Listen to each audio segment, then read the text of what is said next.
The first thing you need to do is decipher whether your lawn is dormant or dead. If it's dormant, it should be fine and should green up in the fall. A dead lawn, like this field, won't come back and will need to be reseeded.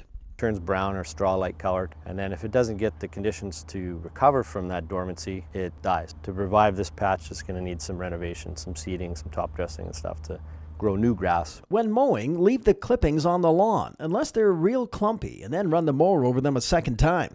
Keep the blade sharp and raise the mowing height as the taller grass shades the soil. Put your lawnmower on the driveway or on the garage floor, measure from the ground up to the bottom of the deck. If it's around 3.5 inches, that's good. Let it grow, mow it tall, and make sure your lawnmower blade's sharp.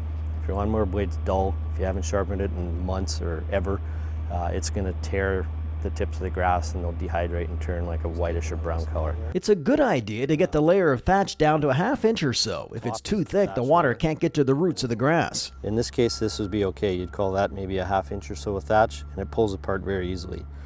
So the water and the fertilizer you apply won't have any problem getting through this thatch and down into the soil profile here where the roots are. Dethatching, though, is not recommended in a drought. The best time for that is early spring.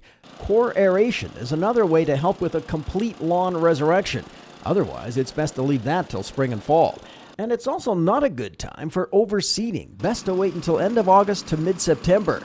Avoid the temptation to apply herbicides, even though the wretched weeds become even more obvious on a patchy lawn. And what's with that anyway? Why don't they die too? Weed killer can become ineffective on drought-stressed weeds and can also damage the remaining grass.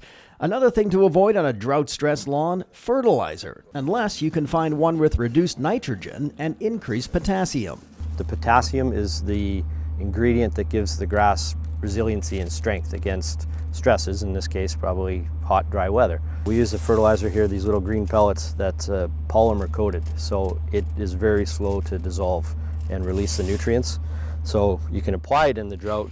It needs very little water to activate.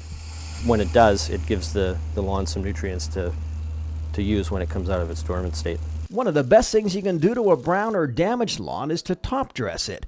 There really isn't a bad time for that, and it has a world of benefit. It's going to add some compost or some material to the surface of your lawn so that when you do put the water on, the idea is to try to retain that moisture and let your lawn use it instead of having it sift through your soil profile. Not getting wet.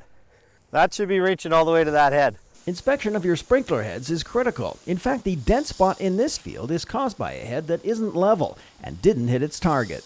It's not much, maybe, 10 degrees or so, but it's enough that it's shooting the water too high and too far one way, and when it rotates around, it's too low and not far enough the other way. It's a pretty simple fix. We can do it while the water's running even. A little bit of the dirt down there to hold it up straight so it doesn't settle back.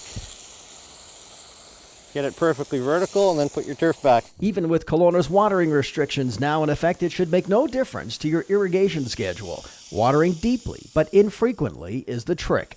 You're looking for about a ½ inch of water in the cup each time that you irrigate the lawn. If you do that every second day, you're looking at 1.5 inches a week, and that should be plenty to keep your grass green in the summertime. Overwatering can cause even more damage than underwatering. The good news is most lawns and fields, even ones that start out like this, can be fixed, and in most cases will green up in the fall when the nights get cooler.